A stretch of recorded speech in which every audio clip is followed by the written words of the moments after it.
Ahoj. Tak.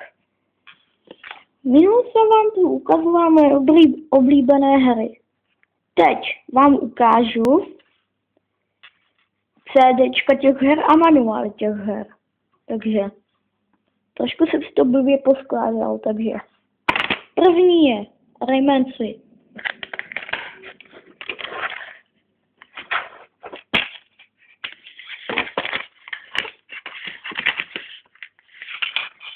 Nemělo to manuál, mělo to jen disko, DVDčko a tady je papírek, sériové číslo není potřeba. Skočíme. World 4 nejen. To taky nemělo manuál.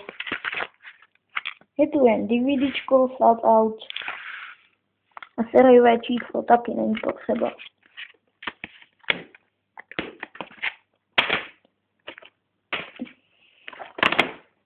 Prey.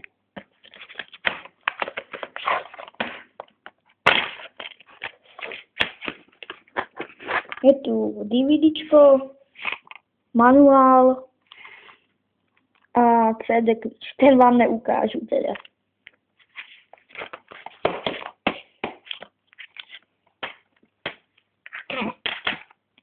Medal of Honor Airborne.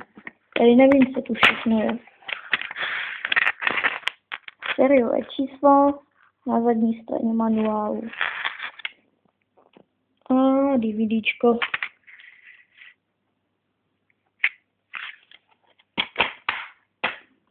Pak Aim Racing. Sériové číslo není potřeba, manuál a disko. Half-Life 2 balíček epizod. Tady. Jo. Tady máme DVDčko, CD klíč, ten vám taky neukážu. Jo, sériové číslo. To je vlastně taky CD klíč.